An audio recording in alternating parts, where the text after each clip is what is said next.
तो वो गलत है।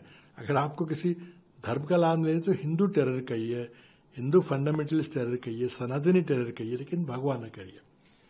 आम्ही पोलिसांना विनंती करतोय, आम्हाला जाऊ द्या, आम्ही काय तिकडे जाऊन तोडफोड करणार नाहीये।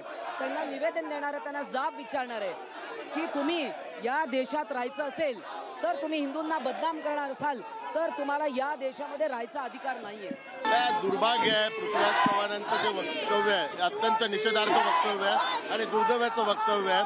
कारण काल मालेगावच्या बॉम्बमध्ये सर्व आरोपींना निर्दोष मुक्त केलेलं आहे आणि अशा वेळी असं वक्तव्य करणं हे दुर्दैवाचं आहे आणि तमाम हिंदू धर्माचा जो वक्तव्य आहे त्याचा निषेध आम्ही करतो। आम्ही कायदा सुव्यवस्था मोडणार नाही, आम्ही त्यांना संपूर्ण सहकार्य करू, परंतु तरी देखील आमची मागणी आहे की आम्हाला त्यांना निवेदन द्यायचंय, त्यांच्याकडून माफीची मागणी आमची आहे आणि तुमच्या माध्यमातून आम्ही काँग्रेसला पृथ्वीराज चव्हाण आणि त्यांच्या तमाम या सगळ्या पिलावळीला सांगतोय की हिंदूंची माफी मागा।